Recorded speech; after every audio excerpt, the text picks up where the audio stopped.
3,000 tons of weapons and technology packed in 3 hulls in a single ship. At first glance, it seems like a ship from Star Wars splashed down off the American coast, but this is not so. This is perhaps one of the future most mass-produced ships of the US Navy, and it is a trimaran. But what is it? A formidable weapon capable of meeting the challenges of the future, or just something futuristic for pretentious military demonstrations? In the 1990s, the US Navy found itself at a crossroads. The Cold War ended, and the powerful Soviet fleet, which it was supposed to fight all this time, fell apart. A large group of serious, ocean-going ships was left without a goal. The fleet suddenly found itself in a situation where its main enemy was small opponents, such as pirates and smugglers on nimble ships in coastal zone. American cruisers and destroyers were too large and expensive for such work, while remaining vulnerable in the face of opposition from many small enemy ships. Arleigh Burke against a boat with a rocket looks weird. Initially, it was proposed to solve this problem by creating the DD-21 cruisers, technologically advanced stealth ships capable of performing a wide range of tasks more efficiently through the use of missiles as well as advanced artillery.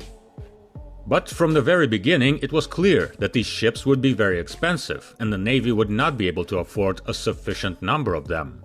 It was necessary to create simpler, cheaper, and lighter ships, something comparable in size and weight to corvettes, and that was the task the shipbuilders took up.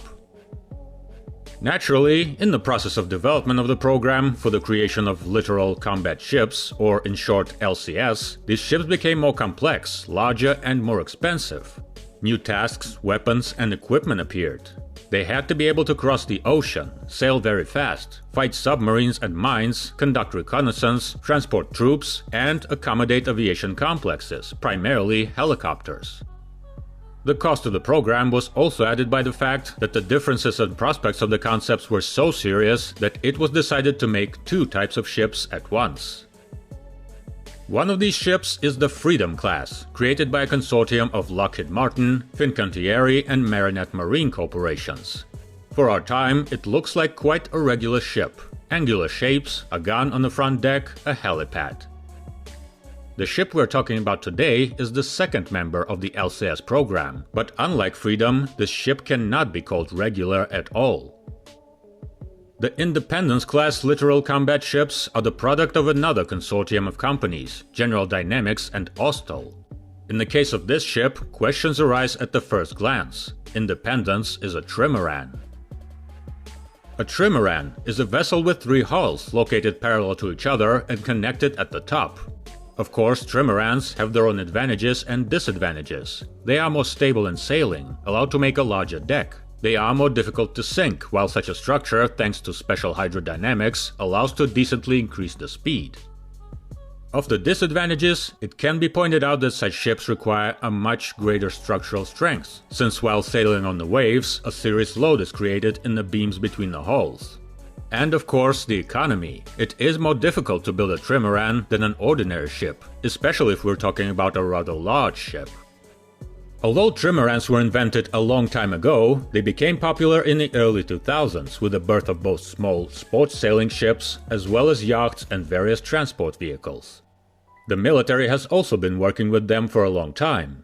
One of the first modern military trimarans was the test ship of the Royal Navy of Great Britain, Triton, which however became a floating lab and was not adopted to service.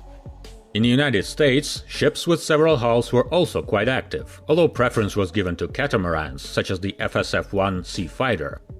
In the civilian sector, the Australian company Austal has distinguished itself. Its pride became the 126-meter, 413 feet Benchijigwe Express trimaran ferry, capable of sailing at speeds of up to 36 knots and now serving in the Canary Islands.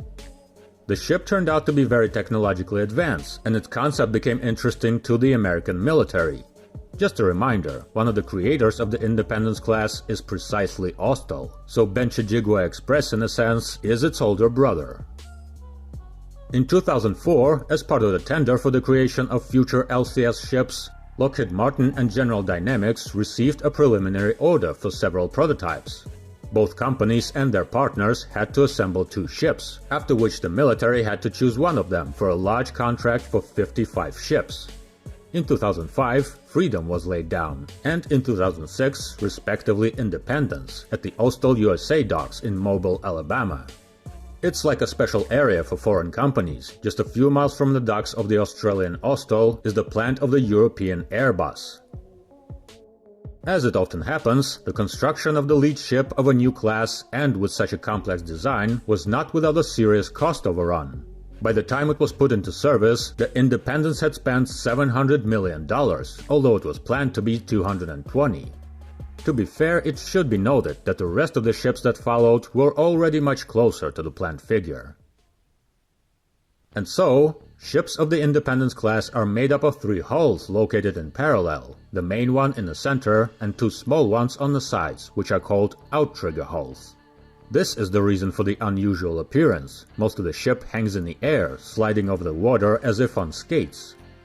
The requirement for the reduction in radar visibility also adds to the weird look, an angular design with a minimum of protruding parts. Most of all, this is noticeable in the bow, which resembles a huge beak. The ships are quite large. They are 127 meters or 418 feet long and have a displacement of about 3,100 tons.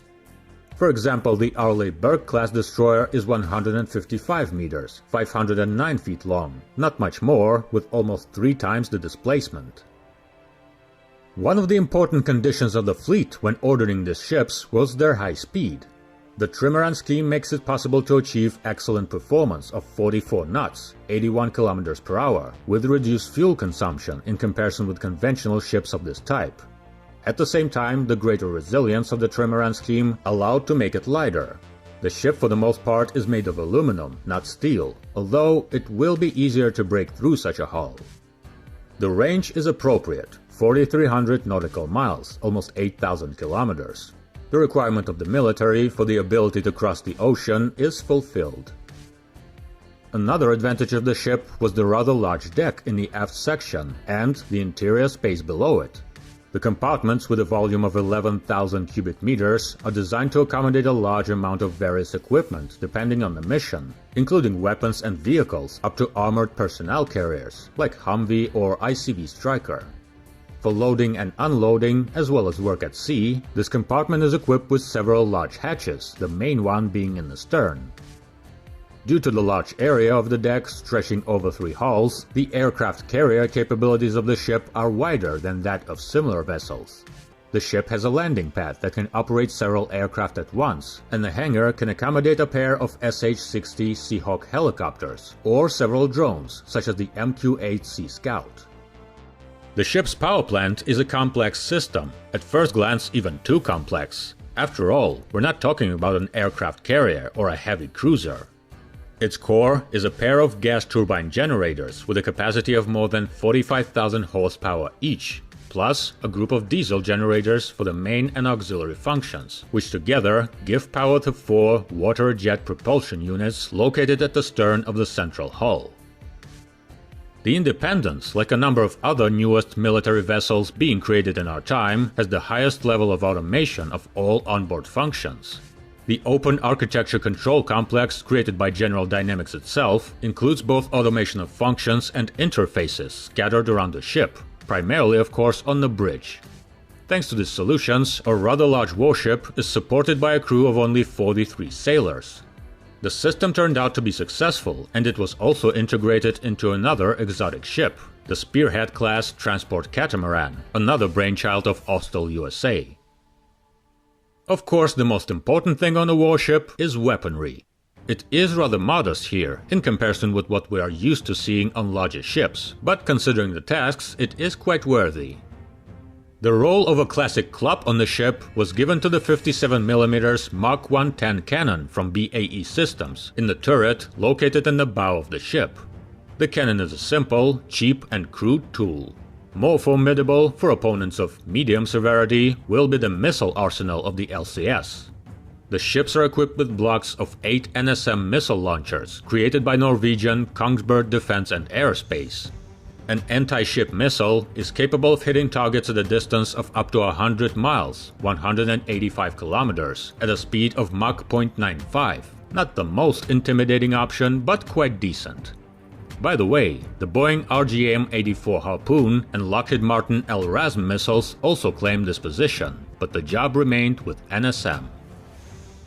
In addition to it, as a main course, another set of launchers for 24 AGM-114L missiles, the good old Hellfire.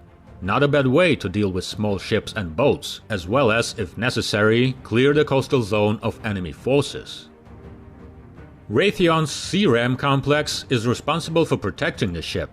This is a kind of hybrid, a platform and a location complex from the famous Vulcan Phalanx anti-aircraft gun. But instead of a 6-barreled cannon, there is a launcher for RIM-116 air defense missiles.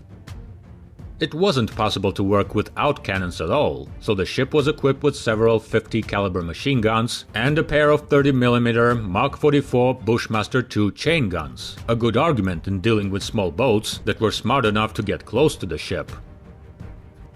The description of the armament complex can be inspiring and loud, of course, but it may still not impress many viewers. The main calibers here are a small cannon in the nose and a group of light missiles, originally created to combat tanks. These weapons can hardly be called formidable against fairly serious opponents in high-intensity conflicts. The answer to this claim is first and foremost goal setting. The LCS ships are closer to corvettes in class. They are needed to protect the coastal zones, as well as to deal with small targets like drug dealers and pirates. No one is going to throw it into the ring against Russian cruisers. At the same time, it should be noted that one of the main functions of the ship is the modularity of many systems, with the possibility of replacing equipment depending on the assigned tasks. So the listed weapons are in a sense basic by default. If necessary, other systems, cargo, devices and weapons can be placed here. First of all, a variety of drones, including air and underwater ones, such as the MQ-8 and Northrop Tern. The US Navy initially ordered 2 Independence-class ships, the Independence LCS-2 and its brother, Coronado LCS-4. The project quickly created the impression of itself as quite promising, and by 2010 it was decided to order 10 more ships, and then this contract was expanded. By the way, the same thing is happening with the Freedom class from Lockheed Martin. Apparently the military decided not to put all eggs in one basket, and to support both ships in parallel. By 2020, the LCS Independence project includes 19 ships, of which 3 ships are still awaiting their turn, 5 are under construction and testing, and 11 ships are in service, of which the first 2 prototypes are planned to be sent to the reserve in the coming years. The LCS program continues to evolve and is becoming one of the driving forces of innovation in 21st century shipbuilding. We will be watching. Subscribe to the channel so as not to miss new videos. There's still a lot of interesting things on the horizon.